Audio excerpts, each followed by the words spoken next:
আসসালামু আলাইকুম। প্রিয় দর্শক, অন্য মঞ্চের আলাপ চাইতায় আপনাদের সকলকে আমন্ত্রণ জানাচ্ছি। প্রিয় বন্ধুরা, প্রীতি, সালাম এবং শুভেচ্ছা নেবেন। গত বছরের জুলাই আগস্টে যে জঙ্গি অভ্যুত্থানটি হয়েছিল এবং যার পেছনে সামরিক বাহিনীর এক ধরনের সমর্থন ছিল, সেই অভ্যুত্থানে কতজন মারা গিয়েছিল সেই সংখ্যাটি নিয়ে কিন্তু বিতর্ক এখনো থামেনি। সেই সময়ের পত্র পত্রিকা যদি ঘাঁটি, বিশেষ করে 16ই জুলাই থেকে 5ই আগস্ট পর্যন্ত মৃত্যুর সংখ্যা হবে অ্যারাউন্ড 250, 250, 200 থেকে 300-র মধ্যে সংখ্যাটা হবে যদি পত্র পত্রিকার হিসেবগুলো আমরা আমলে নেই। সেই সময় ঢাকা শহরে মর্গে লাশ এসেছিল 264টি। এই 264টি লাশের মধ্যে 91টি লাশ আত্মীয় স্বজনরা নিয়ে গিয়েছে কোন রকমের পোস্টমর্টেম না করে। সেই সময়ে ঢাকা শহরে রায়ের বাজার এবং জুরাইন কবরস্থানে 120টি লাশ দাফন করা হয়েছে বেওয়ারিশ হিসেবে, তাদের পরিচয় খুঁজে পাওয়া যায়নি। এই 120টার মধ্যে 20টা জুরাইনে আর 100টা সম্ভবত রায়ের বাজারের কবরস্থানে। এই 120 জন কারা? আমরা তো শুনেছি যে পাকিস্তানের লস্করে তৈয়বা নামের একটা জঙ্গি সংগঠনও এই বাংলাদেশের জঙ্গি অভ্যুত্থানে অংশগ্রহণ করেছিল। আমরা শুনেছি রোহিঙ্গা শিবির থেকেও লোকজন ভাড়া করে এনে এই অভ্যুত্থানে অংশগ্রহণ করানো হয়েছিল। তাহলে এই যে 120 জন বেওয়ারিশ হিসেবে দাফন হলো, এরা কারা? বলা হয়েছে এদের স্যাম্পল রাখা হয়েছে, ডিএনএ মিলিয়ে যদি এদের কোনো কেউ ফ্যামিলির কাউকে পাওয়া যায় তাহলে সেভাবে আইডেন্টিফাই করবে। কিন্তু আমরা 1 বছরের বেশি হয়ে গেল, 14 মাস হয়ে গেল, আজ পর্যন্ত একটা ডেড বডিও আইডেন্টিফাইড হতে দেখলাম না। তার মানে এই যে বাংলাদেশ এবং এখানে স্বজন হারানোর একটা বেদনা, স্বজন হারিয়ে গেলে তাকে খুঁজে পাওয়ার যে আকুতি আমরা দেখি, এই 120 জনের ব্যাপারে, তাদের আইডেন্টিফিকেশনের ব্যাপারে আমরা কিন্তু কিছু লক্ষ্য করছি না।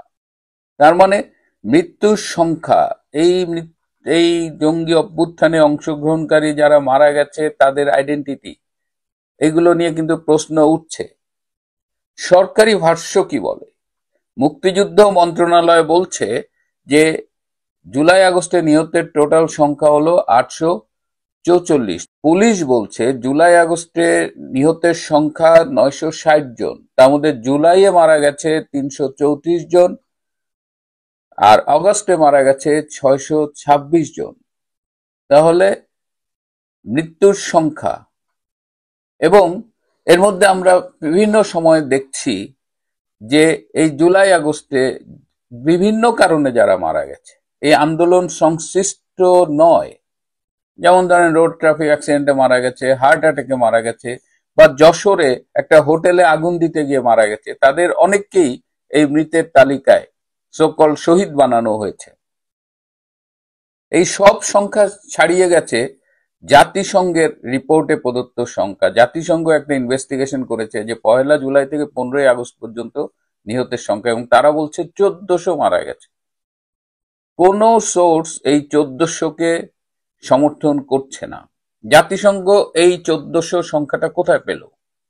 জাতিসংঘ তার খসড়া রিপোর্টে এই সংখ্যাটা আরো কম বলেছিল, 700-800-এর মতো। হঠাৎ করে সংখ্যাটা জাম্প করে 1400 হয়ে গেল। এই 1400 কোথায় পাওয়া গেল? জাতিসংঘ এই সংখ্যাটা নিয়েছে ইনুসের যেসব ফলোয়ার আছে তাদের সাথে আলাপ করে।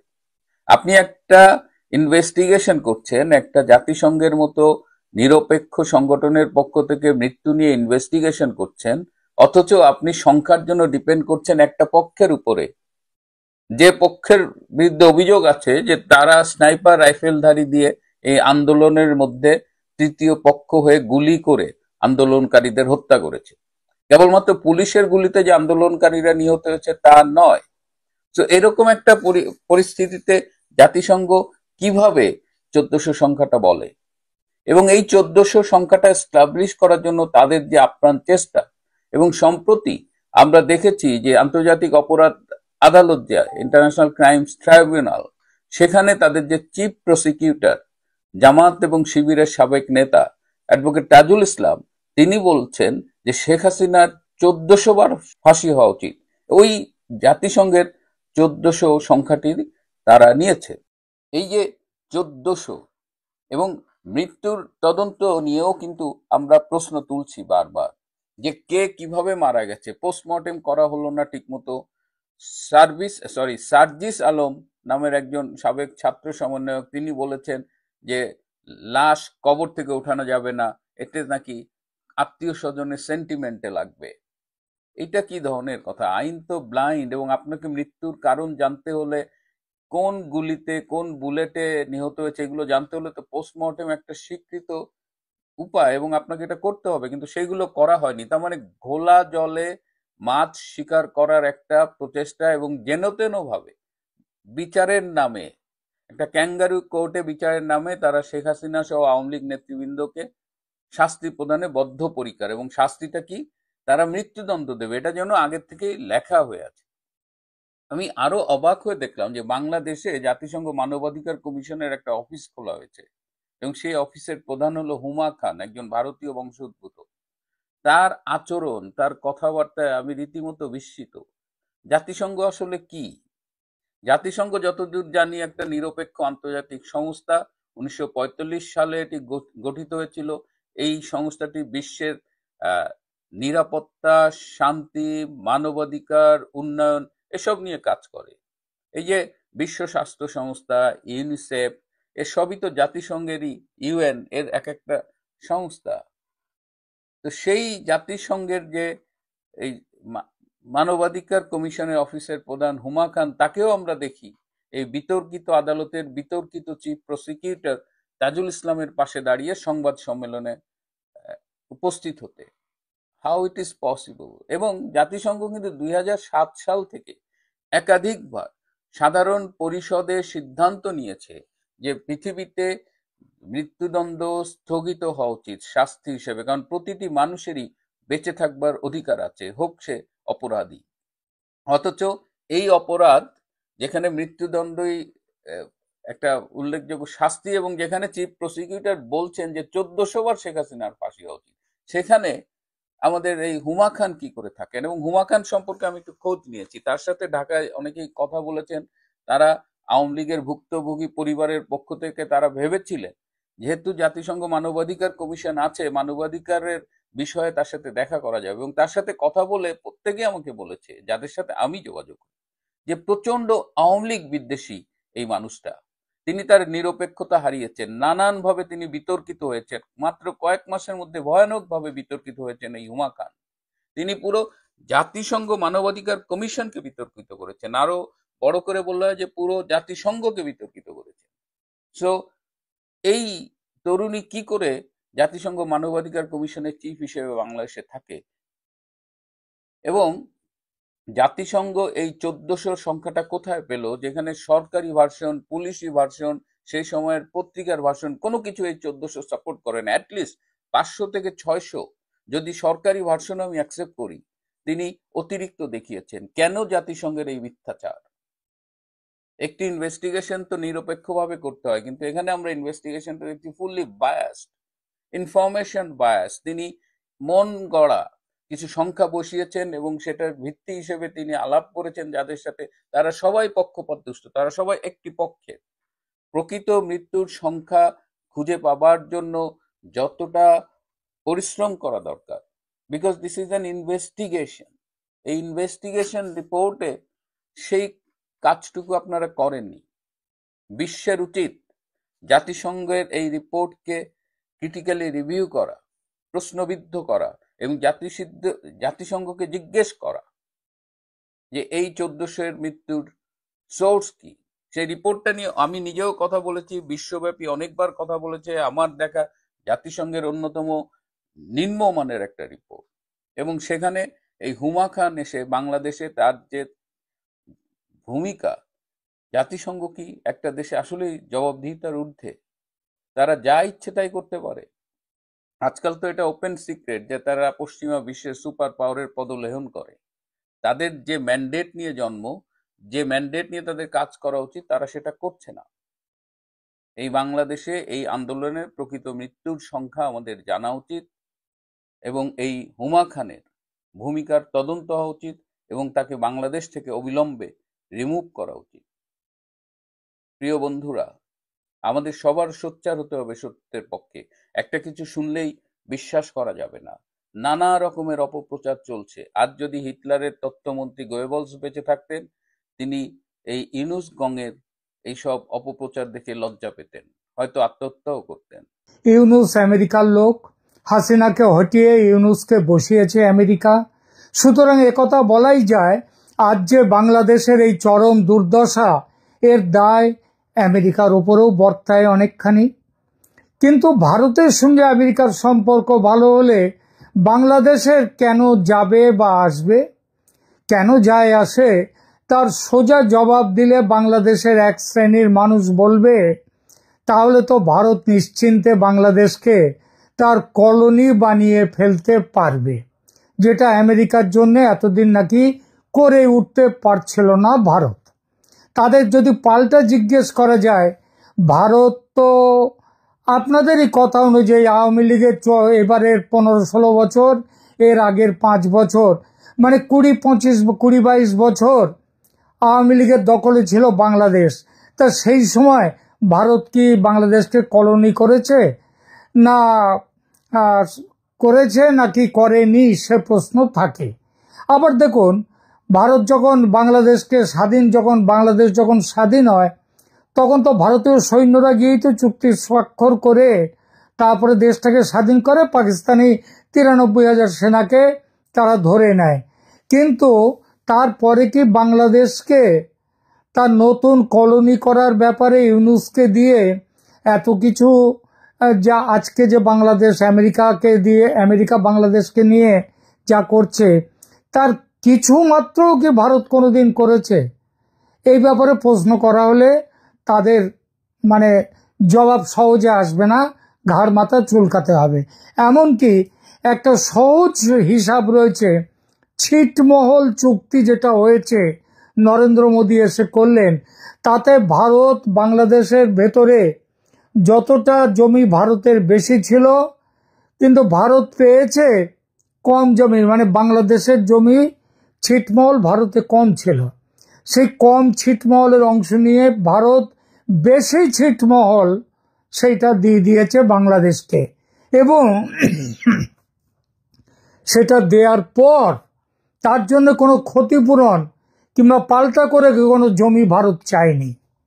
এরপরেও ভারতকে শুনতে হয় ভারত নাকি বাংলাদেশকে তার কলোনি করেছে, শেখ হাসিনাকে দিয়ে ভারত বাংলাদেশকে নাকি শুষে খেয়েছে। ট্রাম্প ব্যবসাদার মানুষ, বাংলাদেশের সঙ্গে বেচা কেনার ব্যাপারটা চুকিয়ে নেয়ার পর ইউনুস সাহেব থাকলেন না গেলেন, সে নিয়ে আর মাথা ব্যথা নেই ট্রাম্প সাহেবের।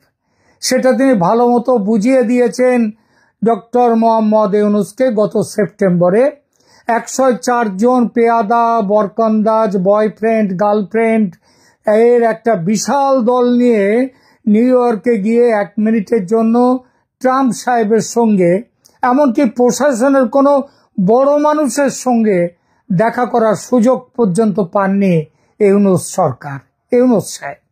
অথচ পাকিস্তানের শাহবাজ শরীফ ও আসিফ মুনিরের সঙ্গে 1 ঘন্টা 22 মিনিট বৈঠক করেছেন ট্রাম্প সাহেব। তার সঙ্গে ছিলেন জেডি ভান্স উপরাষ্ট্রপতি, ছিলেন স্টেট সেক্রেটারি মার্কো রুবিও এবং আরো কেউ। সুতরাং ইউনুসকে এর মধ্যে দিয়ে বার্তা দিয়ে দিয়েছেন ট্রাম্প, তোমার কাজ মিটেছে বাপু, এবার বিদায় হও, গেট লস্ট। এতেও কি ভারতের তাতে লাভ, মানে আমেরিকা ভারতের সম্পর্ক ভালো হলে ভারতের ব্যাপারটা কি পরিষ্কার হলো? আমার তো মনে হয় পরিষ্কার হলো। ট্রাম্প ব্যবসাদার, পাকিস্তানের সঙ্গে ব্যবসার সম্পর্কের সঙ্গে আছে ইরান, আফগানিস্তান, চীনের ওপর নজর রেখে নিজেদের আধিপত্য বিস্তারের চেষ্টা। তাই পাকিস্তানকে এই দৃশ্যত তোয়াজ করা। কিন্তু বাংলাদেশকে তোয়াজ করার দরকারটা কি? তার কোনো দরকার নেই। যেটুকু দরকার ছিল সেটা ভারতকে দিয়ে করিয়ে নেওয়া যাবে। ভারতও আমেরিকার সমর্থন পেলে চীনকে দূরে ঠেলে রাখবে সফলভাবে। আর পাকিস্তানও ভিড়বে না। আমেরিকা স্পষ্ট বলে দিয়েছে পাকিস্তানকে, তুমি বাপু তোমার চারপাশ নিয়ে, তোমার পাশের দেশগুলো আফগানিস্তান, ইরান নিয়ে, তোমার নিজের বালুচিস্তান নিয়ে, খাইবার পাখতুনখোয়া নিয়ে এইসব সামলাতে ব্যস্ত থাকো, বাংলাদেশকে দেখবে ভারত। ট্রাম্প বলে দিয়েছে। এই কথাটা কুর্সিতে বসেই সেই ফেব্রুয়ারিতে বলে দিয়েছিলেন ট্রাম্প, বাংলাদেশকে আমার, দেখবেন আমার বন্ধু প্রধানমন্ত্রী মোদি, তার উপরেই বাংলাদেশকে ছেড়ে দিলাম, I leave it to PM Modi. মাঝখানে নানান ঝামেলায় ট্রাম্প মোদির সম্পর্ক বিগড়ে গিয়েছিল। সেজন্যই বাংলাদেশ থেকে ইউনূস বিদায়ের জন্য ব্যগ্র যারা, তারা জানতে চাইছে আমেরিকার সঙ্গে ভারতের সম্পর্ক এখন ভালো হলো কিনা। আমার বাংলাদেশি বন্ধুটাই এই প্রশ্নটাই, এই উদ্দেশ্যেই প্রশ্নটা করেছিলেন। এই প্রশ্নের এক কথায় উত্তর, ভালো হচ্ছে, এবং ভালো অনেকটাই হয়েছে। এর আগেও যখন খারাপ হয়েছিল তখন ডিভোর্স হয়নি বটে, তবে সেপারেশন গোছের পর্ব চলছিল ভারত ও আমেরিকার মধ্যে। সেই আড়ি আড়ি পর্ব কেটে গিয়ে আবার ভাব ভাব পর্ব শুরু হওয়ার পথে। এবার নতুন করে হানিমুন হলে অবাক হবেন না। দীপাবলি উপলক্ষে মার্কিন প্রেসিডেন্ট ডোনাল্ড ট্রাম্প ও ভারতীয় প্রধানমন্ত্রী নরেন্দ্র মোদীর মধ্যে বেশ কিছুক্ষণ ধরে টেলিফোনে কথাবার্তা চলেছে। এই কথোপকথন দুই দেশের সম্পর্কে একটি নতুন মাত্রা যোগ করেছে। মার্কিন শুল্ক থেকে স্বস্তি ও বাণিজ্য চুক্তির সম্ভাবনা, রাশিয়ান তেল আমদানি হ্রাস এবং বুদাপেস্টে আসন্ন ট্রাম্প পুতিন বৈঠক, এই সব কিছু মিলে দক্ষিণ এশিয়ার ভূ রাজনৈতিক সমীকরণে এক গুরুত্বপূর্ণ পরিবর্তনের ইঙ্গিত দিচ্ছে। এখন বাংলাদেশের অভ্যন্তরীণ উত্তাল পরিস্থিতির প্রেক্ষাপটে এই পুনর্মিলন, ভারত আমেরিকার পুনর্মিলন কতটা স্বস্তি আনতে পারে সেটাই দেখার। অক্টোবর 21 তারিখে হোয়াইট হাউসে দীপাবলি উদযাপনের সময় ট্রাম্প জানান যে তিনি মোদির সঙ্গে বাণিজ্য বিষয়ে বিস্তারিত আলোচনা করেছেন। দুই নেতার মধ্যে এটি গত ৪৫ দিনে তৃতীয়বারের মতো টেলিফোনে কথোপকথন, যা দুই দেশের সম্পর্কে একটা উষ্ণতার ছবি এঁকে দেয়। মূল আলোচ্য বিষয়গুলো ছিল বাণিজ্য চুক্তি। ভারত ও মার্কিন যুক্তরাষ্ট্র একটি বাণিজ্য চুক্তির চূড়ান্ত পর্যায়ে রয়েছে, যা ভারতীয় পণ্যের ওপর মার্কিন শুল্ক ৫০% থেকে কমিয়ে ১৫-১৬% নামিয়ে আনতে পারে। এর অর্থ, আবার বলি, ১৫ থেকে ১৬%, ১৫-১৬র মধ্যেই এটা নামিয়ে আনতে পারে। এর অর্থ পাকিস্তানের ১৯% শুল্কের চেয়েও কম হতে পারে এই হার ভারতের সাথে। এই চুক্তিটি অক্টোবরের শেষে এশিয়ান শীর্ষ সম্মেলনের সময় ঘোষণা করা হতে পারে, যদি ট্রাম্প এবং মোদি দুজনেই সেই সম্মেলনে যান, সামিটে যদি যান। আর না গেলে তার আগেই এটা ঘোষণা হয়ে যেতে পারে। ট্রাম্প দাবি বলেছেন যে মোদি রাশিয়া থেকে তেল আমদানি একেবারে বন্ধ করবেন না। আগে আমেরিকার দাবি ছিল বন্ধ করতে হবে, কারণ ওই টাকা নিয়ে নাকি রাশিয়া যুদ্ধ করছে ইউক্রেনের বিরুদ্ধে। এখন আমেরিকা বলছে তেল আমদানি কমাতে হবে, আর ভারতও বলেছে আমরা যতটা সম্ভব রাশিয়ার থেকে তেল আমদানি কমিয়ে দেব, যদি আমরা অন্য জায়গা থেকে সস্তা দামে তেল পাই। তো এটা কিছুটা তো কমাবে। এখন ভারত বলেছে as much as you can, আমরা এটা কমিয়ে দেব। এরপরে যে রাশিয়া থেকে তেল আমদানি যথাসম্ভব কম হওয়ার পরে আর এই বিষয়টা, যেটা ভারতের বাণিজ্য শুল্ক বাড়াবার জন্য বড় জায়গায় ছিল, সেটা আর থাকছে না। মোদি তার সোশ্যাল মিডিয়া পোস্টে সন্ত্রাসবাদের উপরে জোর দিয়েছেন। তিনি লিখেছেন, সন্ত্রাসবাদের বিরুদ্ধে ভারত আমেরিকা দুই দেশকে এক হয়ে এগিয়ে যেতে হবে।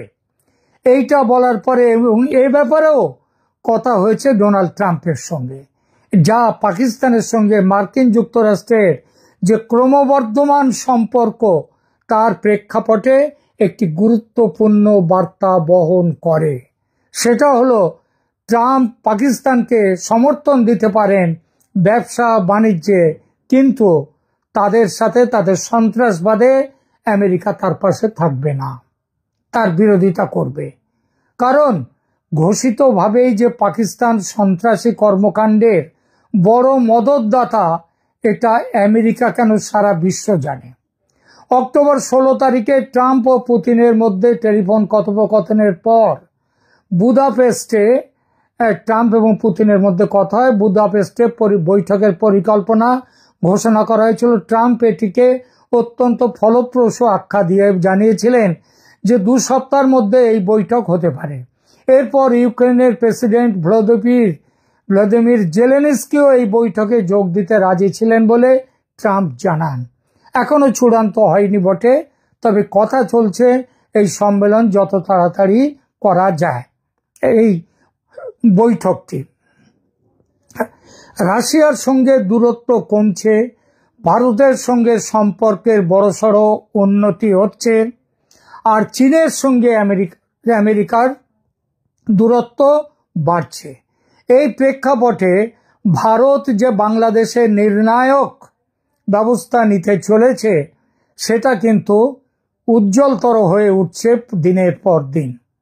বাংলাদেশে দ্রুত গণতান্ত্রিক সরকার প্রতিষ্ঠার লক্ষ্যে চাই একটি নির্বাচন, দ্রুত নির্বাচন, ফ্রি, ফেয়ার অ্যান্ড ইনক্লুসিভ নির্বাচন।